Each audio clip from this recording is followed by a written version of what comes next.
o'clock, so we'll start this evening's community environment meeting. Welcome everyone. Item 1 on the agenda, apologies for absence.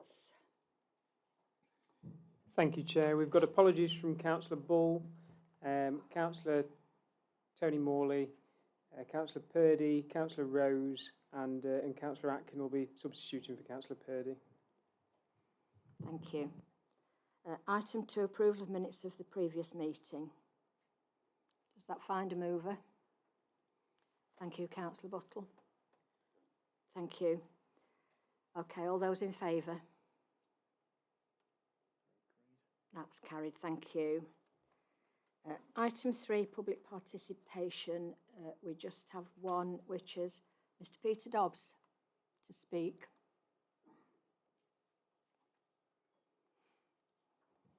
Thank you, Chair. My question is this. Does this council agree with the recently created Buxton Road Residents Group that the following are reasonable and appropriate aspects of any consultation process for the Air Quality Action Plan that will come before this committee in February? Obviously, it was at one time going to be today's meeting. 1, a paper summary of the action plan to be delivered to all residents within the air quality management area, and this to contain an accessible description of exactly what the actions involve, a justified value for the reduction in NOx levels that will be a consequence of each action, and a timescale over which that reduction can be achieved, as appears to be what is required by DEFRA in an action plan. 2, all Ashbourne town, district and county councillors to be provided with the same information. 3, a press release containing the same information that also advertises other aspects of the consultation.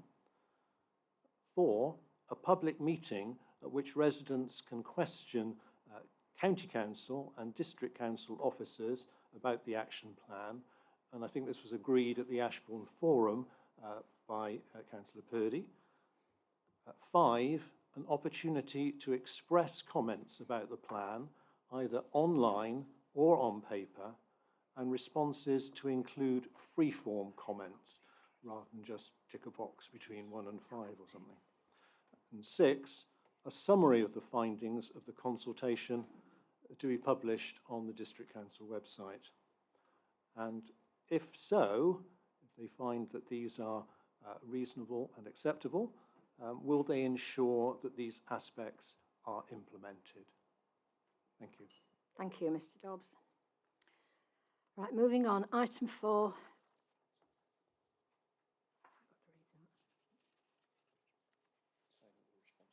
Oh, yes. Mr. Dobbs, there is a response to your question. Okay? You've got it. Thank you.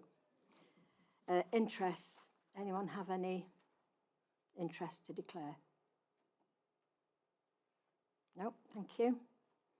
Item 5, questions pursuant to Rule of Procedure number 15.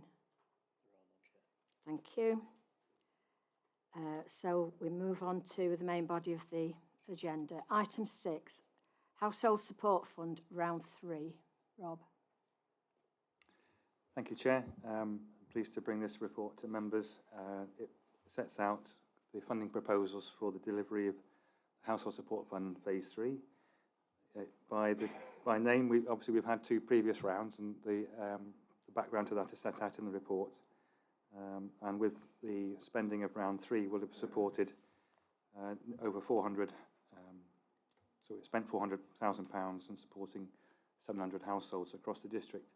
The funding comes from the DWP, Department for Work and Pensions, who give grants to upper tier councils. In this case, Derbyshire's received about 5.4 million, and they've passed on a proportion of that to each of the districts and borough councils in Derbyshire. Our allocation is 92,000 and a bit more, and the proposal in the report sets out how we would spend that between supporting and preventing homelessness, working with our colleagues in council tax and revenues and benefits, and then a small element to cover the staff costs and administering the grant. The main purposes of the grant as we see them, are to support tenants in the social sector who are threatened with eviction or need to access accommodation. So typically, over the period of the fund, the team would use this alongside a range of other grants, etc., that we have to deliver and prevent homelessness in the district. So you can see from the results of the previous rounds how successful that's been, and you know, it has been a really important tool in helping to prevent homelessness during the post-pandemic and the current economic crisis that the residents are facing. So thank you, Chair. Happy to take any questions. Thank you. Questions, members? Councillor Burford. Thank you, Chair. Yes, I have several questions, actually. This fund is admirable, I suppose, in theory, but £92,729 allocated to this council. It's less than we had in the first 2 years of the scheme, but what real impact can this have on the likely demand? Do you want the other questions asked at the same time or afterwards, after the first one has been answered? I'll leave that with Rob. Right. Carry on, right. Has any money been spent yet? Because the deadline, obviously, the receipt of the grant was very late, really. I think it was last month sometime. Deadline's the 31st of March. So, in view of the very tight timetable, is this not typical of government support packages? They're trumpeted to the nation when first announced, but then rely on the resourced local authorities to deliver them. Next question. How does direct prevention of homelessness work in practice to help those families affected? The 5 interventions listed look complicated to administer. And finally, what degree of financial support is justified in practice compared to what is offered? As I said earlier, it looks rather paltry to me. So it's whether you expected far more than that or you applied for far more. I don't know quite how the process works. So that's my question, really. That's my, I think, 5 questions, or 6 might be. Thanks, Councillor. I'll do my best to cover your points. I think the real impact of this is quite significant. As I've set out in the report, we've helped, we will have helped over 700 households that have approached us. So typically, we'll be approached by, well, as of from April the 1st this year, we've had 575 homelessness approaches to the team, and about half of that have progressed to become full homelessness cases. So we've prevented half of those becoming homeless. But alongside that, there are other things that we're doing with our partners in the CAB, with Age UK. There's the Derbyshire Discretionary Fund. There's a whole range of smaller charitable and other grant-giving bodies that we access, or the team access. So we find the right tool, the right support mechanism for the different cases that we are approached with. In terms of the money being spent, we are quite good at spending money in the housing team, as I'm sure you'll know from previous reports. So I'm sure the team know this is coming. We the same member of staff that delivered not HS2, that's something else. HSF2 will know this is coming, and they've already got their clients lined up, ready to start with the application process. Until we get approval tonight, we can't spend the money, and that's part of our council regulations in terms of having member approval to progress. So I think we can meet the timeline. If it was a much bigger figure, we might struggle, and we might have to bring in more resources to help us do that. But there's no shortage of demand. Typically, what we do with this money, in terms of preventing direct homelessness, we'll be working with our housing association colleagues who know from their rent accounts the tenants who are in the greatest arrears, and we work with them very closely so that each of our housing association providers will give us the contact details of people threatened with eviction. And it's not a giveaway. Obviously, you know, we're mindful that these payments need to be sustainable. Once we've helped somebody, we don't really want to see them again, at least for a while. So we try to wrap around other support services as well. So our own in-house support team would work with a client to make sure that they would do a full benefit check, for example, a means of a test of resource to see what they've got, how they can minimise their outgoings and increase their income. So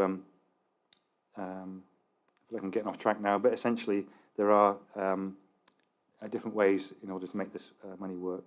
Also, obviously, in terms of giving some to our colleagues in Revs and Bens, people in council tax arrears, that's an additional debt that becomes before their other debts, and that in itself, having to pay that could lead to homelessness. So we look at, in the round, all the issues that are affecting that particular family or household, and what we can do to prevent them becoming homeless. If it's then trying to find a tenancy for them, we can use this or other funding to support with essential furniture packs, even food. We've got food parcels in the housing team that we would distribute to people in great need, linking in with the local food banks and the pantry on Hurst Farm. So that there's a whole range of tools, as I've mentioned, to do that. So hopefully that's covered the points you raised. Thank you. Thanks, Rob. Councillor Ratcliffe. Thank you, Chair. First of all, just a very brief comment. I mean, I happen to know that both Simon Benyon and Paul Radcliffe, who's the Welfare Benefits Officer, who no doubt will be assisting with this, are extremely professional and responsible officers with a deep, dare I say it, ethical commitment to the subjects that they are responsible for.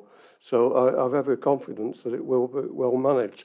It seems to me, though, if I look at the financial split of the money that's coming down from government, it's the county council who are going to be the primary deliverers of this. Can I ask two questions related to that then, or a double part question? First of all, are the county council likely to put any constraints or criteria on us in the management of the money that they're devolving? And if, and I shouldn't expect there to be anything, but if there's any underspend, will it have to go back to the county? Yes, so two good questions. I think probably helps me pick up one of the points that Councillor Burford raised in terms of how we use the funding. But in terms of the constraints, there are no. Well, it's what's listed in the appendix. So we submit this after tonight. We'll submit this paper and say this is what we propose to do, based on what we've done before. I'm sure that will be approved by our colleagues at the County Council, and they'll leave us to get on with it. There are mid-term reporting that we have to deliver, and then end-of-term reporting. But that will that should be fairly straightforward, because we're quite used to this process now.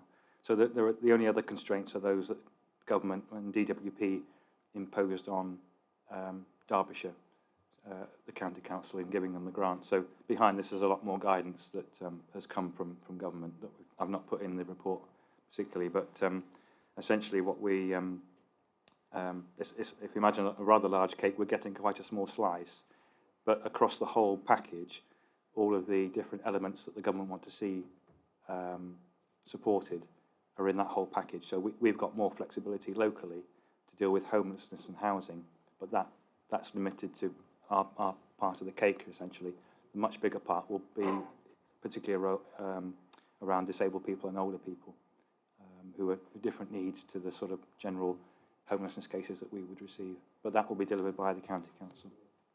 If I could just ask you one further short question, which is related to paragraph 4.1, which talks about consultation and the limited opportunity for that. Just related to that, how will those in need be aware of this? I'm getting the feeling that, in fact, initially it's going to be picked up by the administrators, as it were, the department.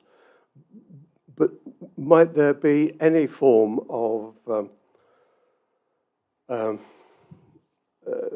something by which there's a communication to those who might be affected, to let them know that, yes, there are additional payments that might be sought? Yeah, so the element of the funding that we've received, or will receive, is about homelessness and the prevention of homelessness in the main. So we will be using the funding in that regard. The much bigger element of the grant that's come to the county, then the other 4 million or so will be delivered through the Derbyshire Discretionary Fund, as I've set out in the report. So that's where the public can go direct with support to access the grant through that mechanism. The funding we have will particularly work with our clients that we know are threatened with homelessness. That's the thrust for the proportion that we get, the much bigger part of the cake. We actually direct people there ourselves, and all the other support agencies in the district know about it, and we'll push people there as well. I mean, this money couldn't have come a more critical time. I just wish it was more, you know. 92,000 doesn't seem very much at all, I have to say. But anyway, I'm sure it will be extremely well spent. Yes, I think as well, just to add that although we got £200,000 in the first round, that was very much a get the money out the door quickly, because we didn't have to apply for it. So the county moved it on quite quickly. The later rounds are subject to indices of deprivation, and we won't score quite as high as probably other boroughs in the county. But the good, in one sense, the good news is that there will be rounds 4 and 5 as well. So, but as I say, it's only one mechanism we've got amongst a range of other measures to help people. Councillor O'Brien. Yes, thank you, Chair. Rob has been very helpful in answering a number of quite detailed questions I posed. I asked him in relation to how this fund could potentially support families threatened with homelessness who are in private tenancies as opposed to social tenancies. And Rob has gone a long way to assuring me that that they are not necessarily excluded. I have to say, when I look at Appendix 1, the 5 interventions that are set out there: help with rent deposits, help with utility costs, help with food shopping costs, transport costs to attend interviews.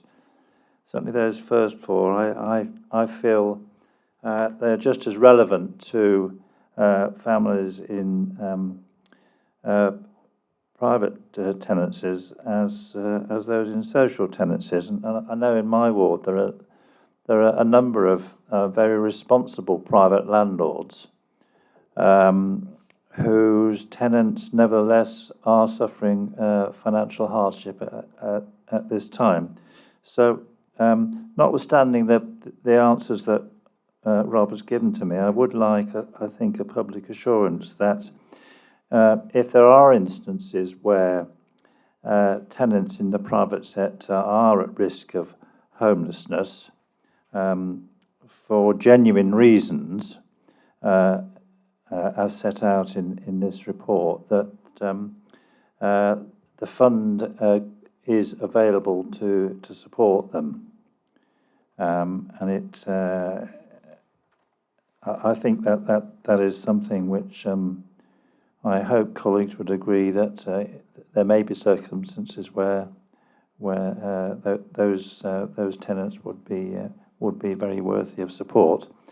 For example, we know we have a number of refugee families who are finding things, certainly the ones I've come across in the northern part of the district, are finding it quite difficult now as they have to move from their first 6 months spent with local households, now having to move out into the private sector, into the real world, as it were, and a number of them are experiencing some quite difficult hardships. So just an assurance that if there are instances where private sector tenants could benefit, they can be supported. Through you, Chair. Yeah, so that's a good point, and I think there will be a report following about funding we've received from the County Council for support with Ukrainian refugees. So that'll be the subject of a separate report and a separate funding stream that will allow us to support in the same sort of way, but specifically for Ukrainians, the particular issues that they face. So we wouldn't typically use this fund to support refugees, although it's not exclusively for so the indigenous population, shall we say. So there's a balance there. But as I said earlier, there are a great many other forms of support that we have available to us through different means to prevent homelessness. So I think we've had a good discussion via email with Councillor O'Brien and I about the benefit of this fund and why we wouldn't apply it to private tenants. Typically with a housing association, you know the money goes to a rent account and you can see that's audited and you can see that's sorted out. But with a private tenant, the landlord could just pocket the money and continue with the eviction themselves. So certainly in terms of paying arrears, we would look to come to a different arrangement with a private landlord. But in terms of the other things that we list there in 1 to 4, we already do that with other mechanisms we have in place. So we would always look at to mix and match the best solution for whichever tenant or in whichever tenure they came to us in. So I can assure you that we would, if we had to, and it was the best result for the person involved, we would use this fund if we had to. But there are, as I say, there are other mechanisms open to us as well. So I hope that gives you the reassurance you're after. Okay, so no more questions. We'll move into debate. Councillor Atkin. Yes, thank you very much. As always, a bit of extra spending, especially given the crisis we're in at the moment, is welcome. So I'd like to move it, the recommendation is set out in the report. Thank you. Councillor Hobson. Thank you, Chair. I was going to second the report. Only today Rob's assisted me with an issue in my area. We've got a very experienced and committed team, as Mike's alluded to, so I have every faith in them, so thank you. Thank you. Anyone else like to speak? Okay, it's been moved and seconded. All those in favour? Okay, that's unanimous. Thank you.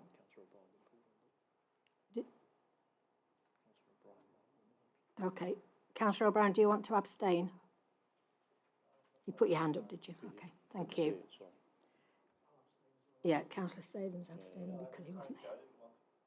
Mean to abstain, I meant to put my hand up. That's fine, that's fine. Moving on, item 7, Derbyshire homelessness and rough sleeper strategy. Rob again. Thank you, Chair. I'm sure members have gone through all of the appendices in great detail. I'm sorry about the length of those.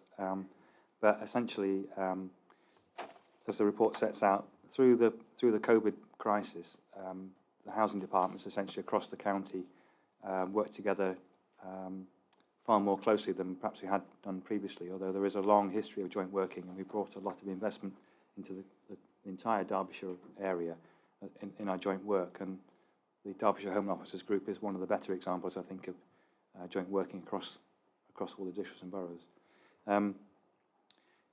Obviously, with COVID and the work during that, working with our partner agencies sometimes has been difficult, or the issues that a client presents with can preclude them from a support service when that's the very service they need help to get rid of the problem that they're facing. So it can be a bit of a catch-22 situation, and clearly we want to give those in greatest need the best chance of securing a tenancy. So having a good strategic base from which to pitch our bids and etc., and having some outside support in which to do that was a good way forward. So working with the agencies involved and Homeless Link, who wrote the strategy for us, really they tried to bring all of the joint work across the county into one report, and also bring some good examples of other best practice from other areas. So the county is obviously quite diverse in terms of urban and rural, and the issues that affect, for example, Bolsover will be quite different to here in many ways. So, but trying to get that common ground and have a good strategic base from which to work from has been a good thing for the homelessness services across the county. But one thing's for sure, we're going to continue to get lots of clients approaching us, and working together we'll have a better chance of bringing the investment in to respond to those needs. There is a financial commitment set out in the report, which we can meet from our our own existing grants. It's relatively low, but the joint work there, I'm sure, will lead to more investment coming into the county. I hope that sets the scene. I think coming from this, there'll be a more detailed action plan, because that's probably the main thing that isn't in it, really, to any great extent. But it's a work in progress. Each of the councils are being asked to approve this stage, and I'm sure we'll be back with more detailed updates for you. And alongside that will be our own revised homelessness and rough leafer strategy for the district. So that will come through in good time as well. But, I hope that helps, Chair. Happy to take any questions. Councillor Murphy. Thanks, Chair. Obviously looking at this data, and it's very useful. As you can see the trends, but obviously what we don't see here is what your team are actually dealing with now. I presume there's an upward turn in the projection of the number of people that are struggling and are under pressure. Could you give us some insight to what the current situation is? Yes, certainly. So I think in the report there's a table there that shows demand on housing services, which shows a relatively static picture from 2018 to 2021 in the Dales, so 384 to 374. As I said earlier, to date we've had 575 approaches, so the impact locally is certainly being felt. Customer demand is increasing at a time when available properties isn't. So we've advertised a council property in Matlock this week, and within a day we had 41 bids from residents. So in each of our main towns there are at least 20 homeless families in the higher bands of need that are after somewhere to live, and that's putting pressure on the team to find solutions to help those people. So there's no end of demand, and it's part of the housing role is obviously to create more tenancies either through new build or other means. So we're on with that. If that helps.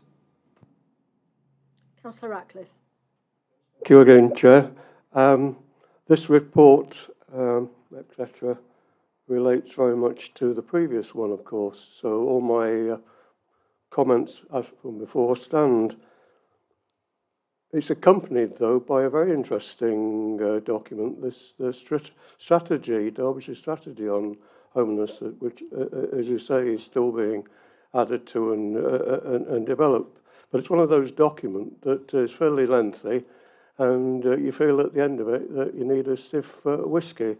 In fact, I had one before I started as well, just to be sure.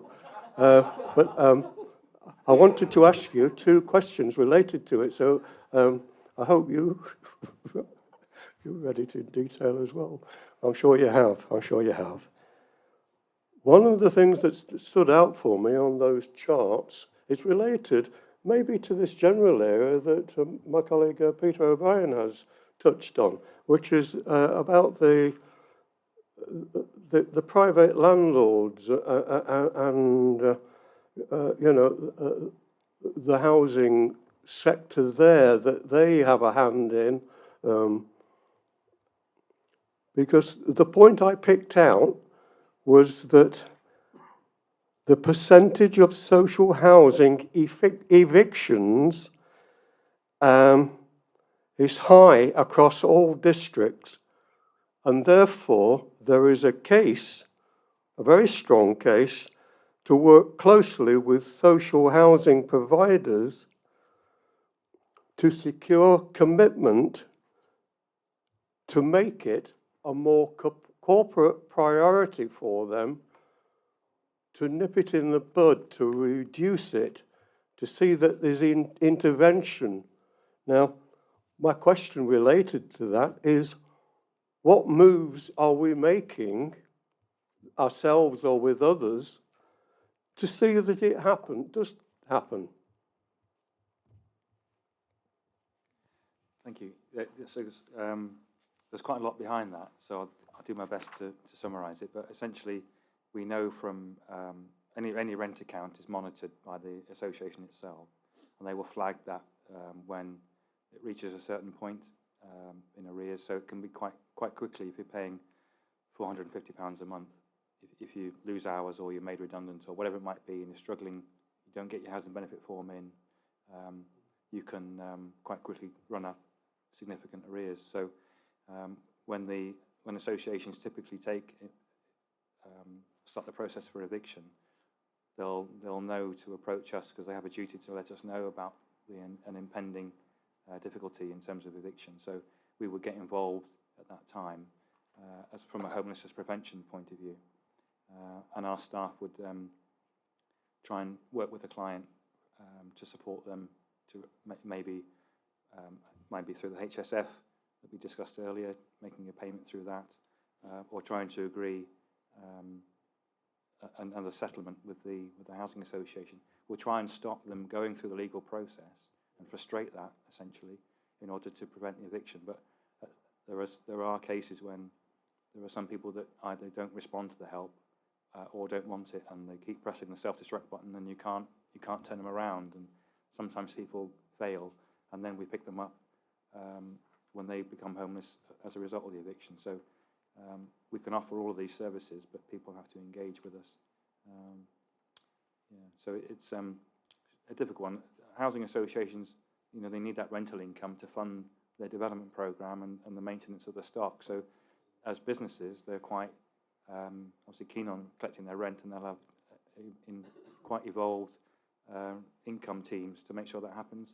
But we do work with them closely to make sure that where people begin to fall into arrears, we can pick that up and try and find a solution.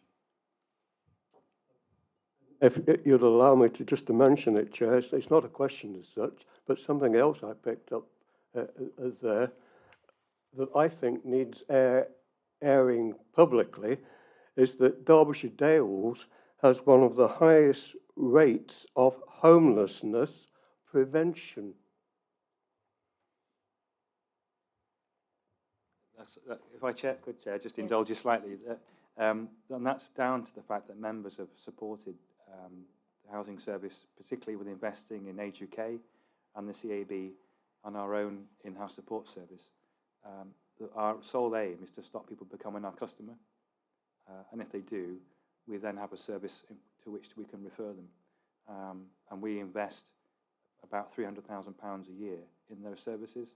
And without that, we would be overrun with clients. So it's a credit to members that they support those. Every time we bring investment opportunities to you, you've supported it. So that's really quite powerful. Councillor Buttle.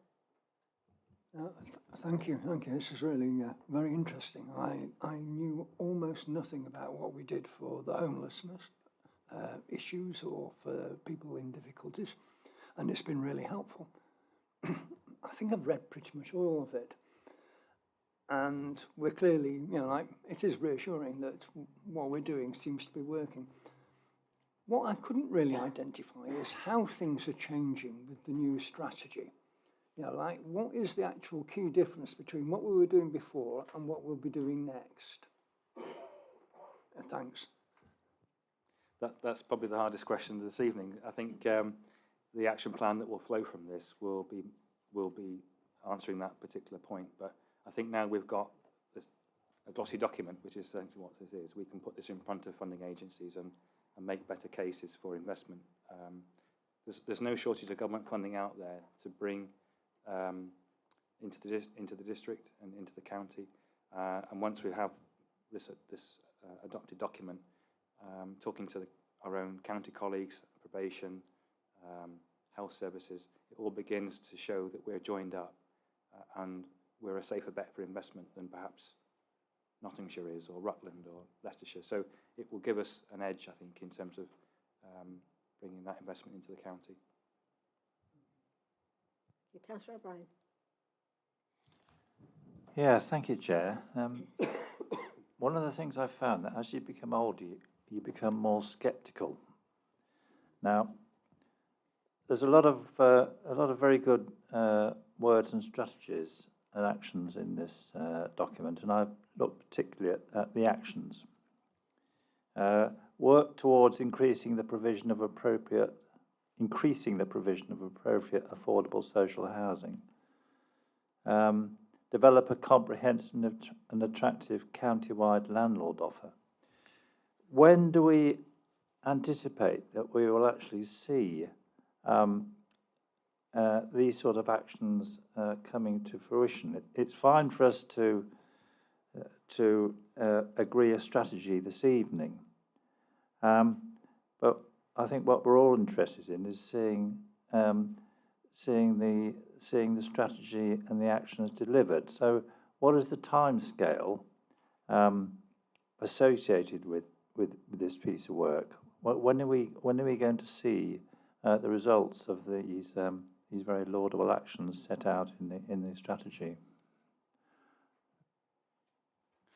That's probably the second hardest question this evening. So I think, as I alluded to earlier, that is probably the weaker part of the document. We've gone a long way to get everybody on the same page and get corporate sign-off across the districts and boroughs of Derbyshire. That the housing leads, the homelessness leads for each of the districts will then start to put the meat on the bones, and that will come back to members so that you can see how these broader statements become more focused. We've all got the same problems. Recognising that and getting into one document is this is the first time we've ever done it collectively. So it's a starting point, and I think we will come back with more detailed proposals as we go forward.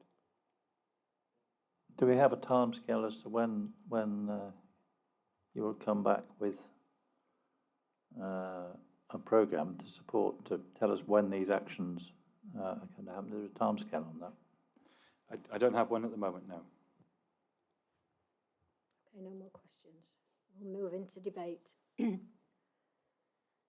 Councillor Hobson.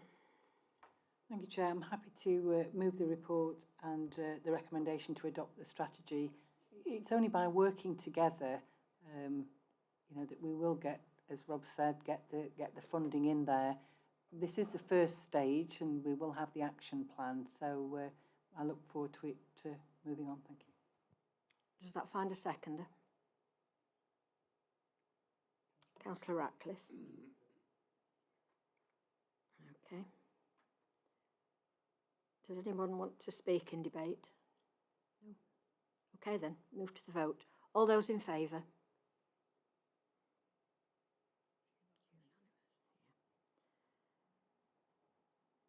Thank you, that's unanimous. Right, moving on to item 8, biodiversity report update. Becky. Thank you, Chair. I'm really pleased to bring this report today. It's a good news story and a good report to bring. So we're now into year 2 of our 3-year biodiversity pilot. So we're pretty much towards the end of year 2 now. Year 1 started and we had 15 sites. And then in year 2, we now had an additional 23 sites. So we're up to 38 sites now that we're working and improving and increasing the biodiversity. So these sites in year 1 were mainly just highway verges. However, now we've increased that into roundabouts, closed churchyards, active cemeteries, and also in our parks and open spaces. So we've recently purchased an Amazon, which basically is a cut and collect flail mower. So on our parks and open spaces, we're now able to, on bigger areas that are not too much of a slope either, so quite flat pieces of land, we could do much bigger scales where it cuts and collects everything, scarifies it, and then we'll then sow seeds in the autumn or springtime. And we've worked a lot with community groups as well recently. So in year 1, we had a lot of involvement with community groups and parish councils, and that again has developed and grown as well. We're now working with about 16 groups within the community. And then also recently we had the pleasure of working with Castleview Primary School in Matlock. We had 41 children come down to Hawleys Park where we worked with the EA, the Environment Agency, and along Broadwalk we managed to scarify the area, and the children got to sow seeds and plant some bulbs as well. So we'll bring them back in the spring, summertime, just to show them in bloom as well. So year 3, we're now moving into year 3 come April, and into the kind of the final year of the pilot. And within that, we've now got 10 new sites that we're adding to year 3. And again, we are open to any more suggestions. So if you do have any areas within your wards that you'd like to put forward, by all means do email us and we can put them forward. And Clean and Green team can go out and just investigate whether it is a viable site to be part of our pilot. So yeah, we're just open to any questions. Questions, members? Councillor O'Brien. It is a good news story. In Abney, which certainly Alistair Sutton and myself know well, in Abney, the last 2 years, the community there have been working hard to look after several swathes of fairly rare orchids. Unfortunately, for each of the last 2 years, they have been unceremoniously chopped and cut rather than preserved during the growing season. The first year you could have put down as a mistake. The second year was rather harder to put down as an error. Can you give Abney an assurance that that situation will not be repeated and the orchids will be allowed to flourish in their natural habitat? Thank you. So that area wasn't actually cut by our staff, so we're not actually sure who did cut that piece of land, but it wasn't Derbyshire District Council. So, I mean, obviously we can put signs up to encourage that that area is to be left. It's part of the Be Kind, but it wasn't our staff that cut that piece of land. But it was under contract to the District Council. Yeah, but unfortunately, maybe a private landowner or somebody else has cut that piece of land, but we certainly didn't. Councillor Burfoot. Thank you, Chair. Yes, I want to contribute to the debate as well, but the questions are fairly simple, really.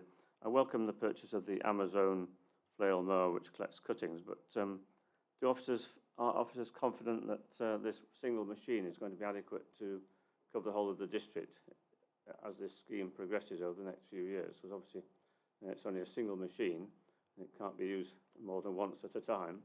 So can the Clean and Green team manage to get round all the sites throughout the district at the right time with just one machine, or do you have plans to purchase another one?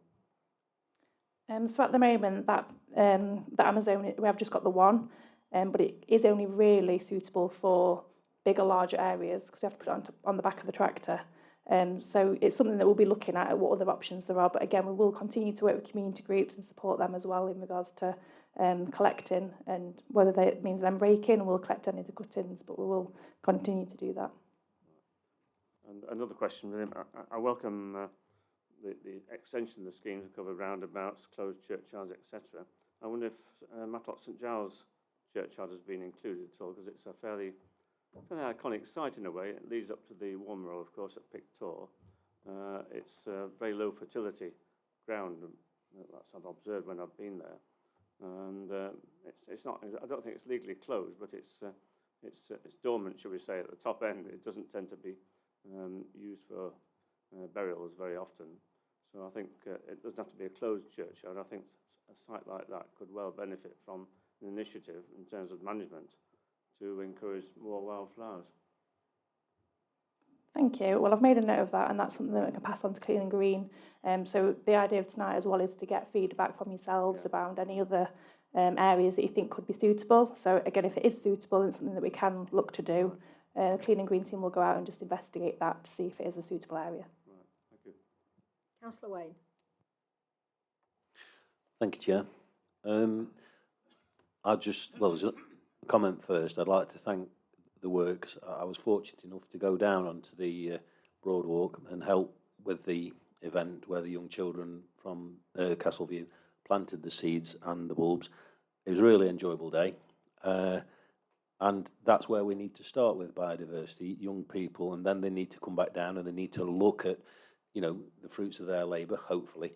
What I would like to do, if possible, the question is, could you please consider putting some form of signage on that area, because vehicles have been parking on that area, and it's undermining all the hard work that the children did, and they want to see the flowers in bloom and the bulbs out, and just for the bit of signage, and also it's good promotional for the District Council.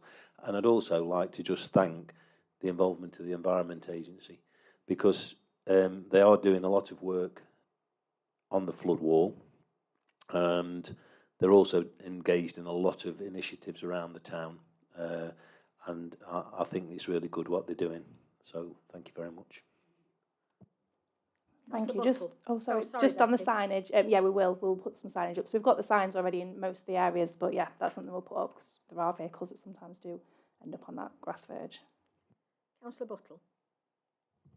Oh, thank you, Becky. Yes, yeah, it's going excellently. I'm really pleased with how it's going. It's excellent stuff, very cheering. I've got a question now. Derbyshire County Council seem to be looking like they're coming on board.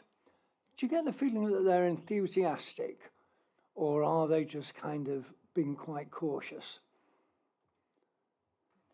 I will briefly answer this, but Emma may have some more information on that. So there is a road verges officer, and I believe that they are soon taking a report to their cabinet around this. But that's all the information I have at the moment. But I know that Emma and the Clean and Green team do liaise with Derbyshire County Council on this.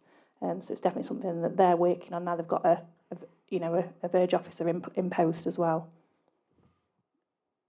Yeah, I was just going to add that we're expecting anytime soon to hear from how they propose to take it forward, the wildflower verges.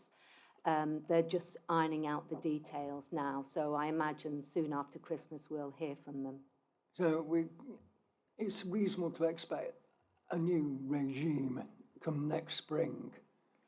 I don't know about a new regime, but I imagine it will be a trial. I think they're looking at running a few trials first, because the road project officer is in place for 2 years, and I think that's to carry out the trials and then see what happens after that. Excellent, thank you. Councillor Ratcliffe. Thank you again, Chair. It's not a question. It was really, again, just to add congratulations to everyone, because I know from my own ward how successful this has been.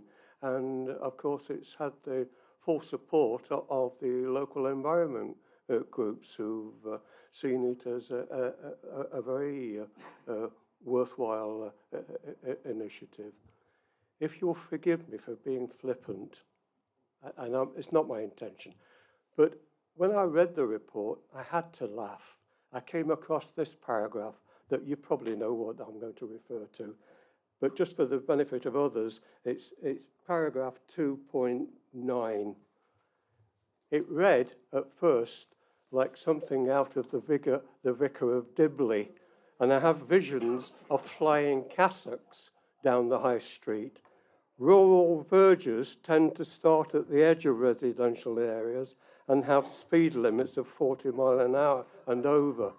I'm sure, I know that's a spelling mistake, but I tell you, I have that sort of mind that picks out things like this. But well done.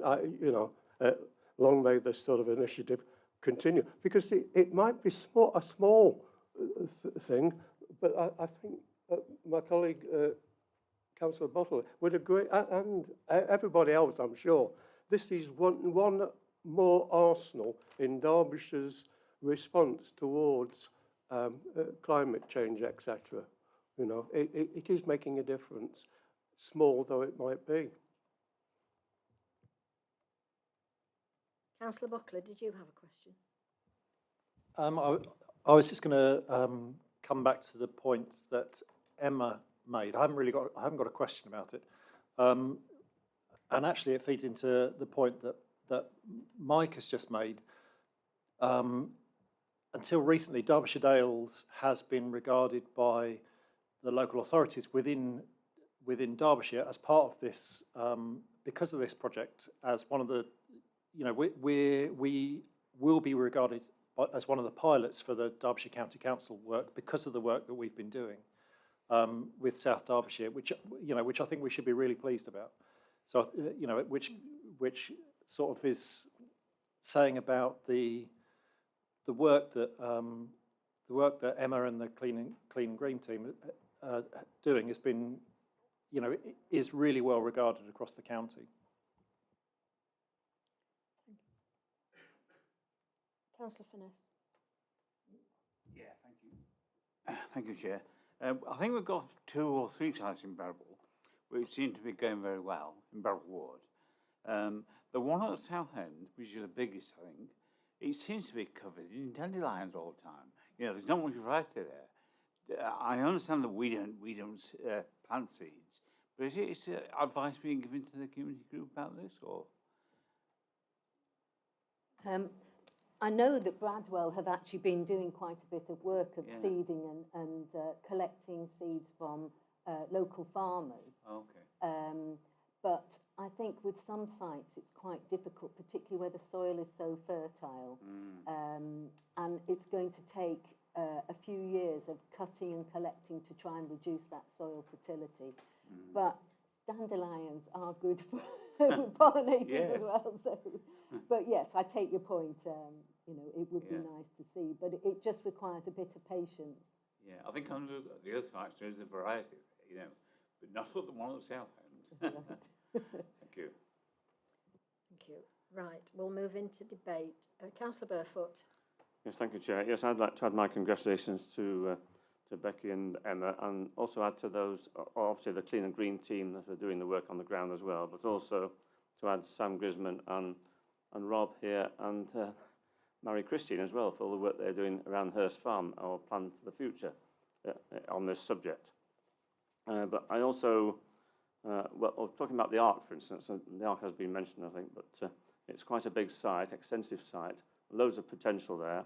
I know there's a bit of a hiccup earlier this year when perhaps when it was supposed to be no mow May, and then on the 1st of June, the areas were mowed, which obviously a lot of people locally thought was a bit sort of overzealous, shall we say. So I do welcome the proposed later mowing at the Ark, which is in paragraph 214. But another thing I'd like to suggest is that, I mean, Councillor Wayne just mentioned it really about the tree planting, which is being initiated by the Environment Agency with some funds that they've got spare, I suppose, spare from the flood wall scheme.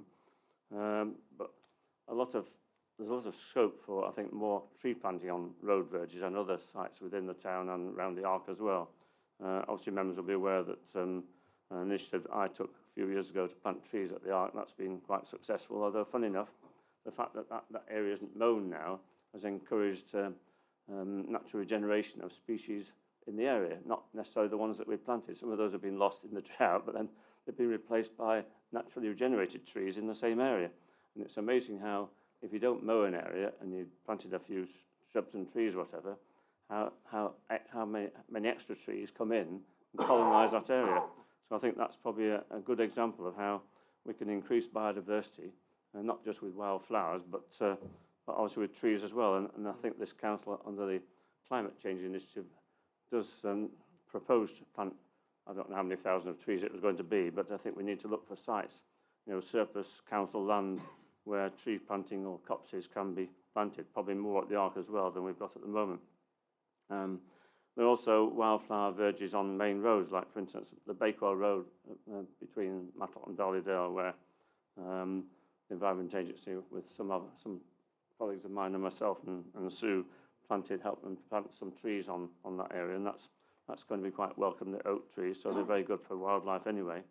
But obviously within that area, there's a scope, I think, for wildflower verges as well, or wildflower establishments as well. I mentioned the Hurst Farm project, but there's also the Cavendish Fields, which Councillor Wayne here knows all about, where the Environment Agency planted trees, and there have been community planting events there in the past few years as well. That's an area where perhaps there's opportunity for wildflower establishment as well. But something else I'd like to say is that where trees are planted on verges, it's something been a bone of contention with me for many years, where presumably our mowers damage the trees, the base of trees. It's a problem up and down the country, actually, where strimmers are used to clear the vegetation around trees, and the base of the trees are debarked, and then quite a few trees are lost in that respect, or certainly damaged or weakened, and end up having to be felled because they've been ring-banked, basically, which isn't good practice. So that's something I think that officers need to be aware of when new members of staff perhaps are being taken on to do mowing of road verges. Where there are trees, they need to be very careful not to actually touch the trees themselves, the base of the trees themselves. But in terms of future initiatives, I think there's probably a case for an education and public information scheme on this subject to encourage and promote more sustainability and biodiverse domestic gardens. I think that's where it's amazing really how if you look at aerial view of any town like Matlock or anywhere else, Wordsworth, Ashbourne, whatever, you see loads of open space, but a lot of it is in particularly the rear gardens of properties, of domestic properties, and other establishments as well, of course. So the scope there, I think, for encouraging people with some sort of public education scheme to plant their gardens more sustainably, to encourage butterflies and bees, etc., and birds, of course. That's the other crucial thing. I think there's also a scope for this council on land that we own and operate. Hawleys Park, for instance, and other smaller parks around the district where there's less management. I've been told by Sam Grisman that there's not really resources in this council to carry out sufficient management or maintenance of smaller parks in the district compared to the likes of Hawleys and Bakewell, for instance. So I think there's scope for establishment of more flowering shrubs and perennials in our parks, so that because I think there's often a tendency by local authorities to flay off or to use hedge trimmers to cut shrubs, and probably at the wrong time of year very often. So you don't get the flowers, and you don't get the berries the following autumn either. So you lose on both counts, and I think all local authorities face the same problem actually when it's using mechanical equipment, which does damage a lot of flowering species. And you can go around, for instance, Sparrow Park on Smedley Street in Matlock. There's virtually nothing flowering most of the time in that park because of that very practice and the fact that we haven't sought to encourage a diversity of species when we've been considering new planting in those areas. So I think that's probably all I want to say, but certainly congratulations to the staff that have been involved in the initiative so far, and I hope it does flourish in the future. Thank you. Councillor Buckley. I'd quite like to propose this report as somebody who sits on the Biodiversity Working Group. But I had a comment for my colleagues as well. Derbyshire Dales are doing really good work on land that we own, but we're behind the other local authorities in Derbyshire on land that we have non-management control over as part of planning and planning policy. So all of the other districts are doing things like biodiversity strategies to look at how they're going to explain what they're going to be doing in terms of biodiversity net gain, and we're not at the moment. One of the things that I've raised at one of the meetings of the Biodiversity Working Group is that we should be looking to extend the work of the Biodiversity Working Group across the work of the council, so that it's not just about the work that the Clean and Green team do. And I would like to see us working towards that. Biodiversity net gain is going to come in as a mandatory requirement on all developments as of November 2023. We need to be getting our act together to work out what it is we're going to be doing that, which is a key bit of the work that we're doing through the local plan review. So I very much hope that we can, we would get support across the council for that work. And thanks for the work that the Clean and Green team have been doing. Thank you. Councillor Hobson. Thank you, Chair. I thought Councillor Burford, do you want to second it, Councillor Burford? Yeah. That's fine. I just wanted to congratulate you on the project. And as far as rural verges go, Mike, Emma did come out to meet the rural verger at St Anne's Church at Baslow and was incredibly helpful, and they're actually still in contact. So it's early days of the project, but yeah, the rural vergers, they're there. Councillor Murphy. Thanks, Chair. To support Becky and the team and Emma, something I've seen a few times in some of the villages, there are, relating to what Peter said, there are some rogue mowers out there who do their own thing occasionally. So if we ever see them, we need to probably have a word in their ears. Thank you. Councillor O'Brien. Yeah, thank you, Chair.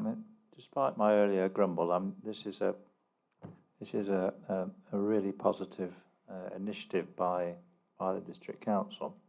And it is good that Derbyshire County Council are now joining the party, as it were. Of course, our biodiversity hotspots, or green spots, as it were, throughout the districts are fine, but their value will be more than doubled if they're linked together. I'm sure my colleague Matt Butler will agree. Biodiversity is not just about increasing the range and diversity of flowers. It's to do with a whole range of other living organisms, particularly insects.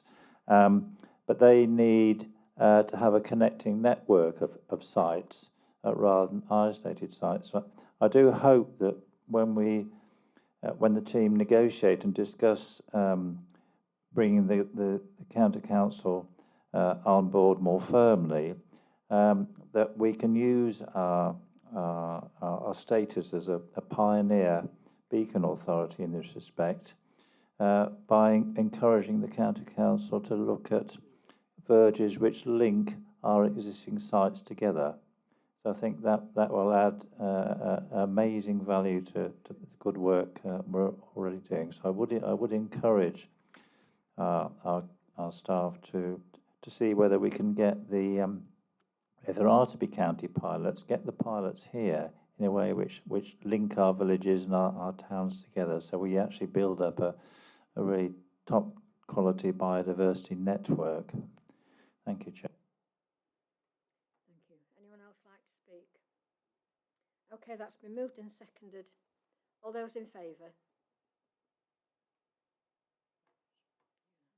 That's unanimous, thank you. And that's the end of business tonight, members. Thank you very much for coming.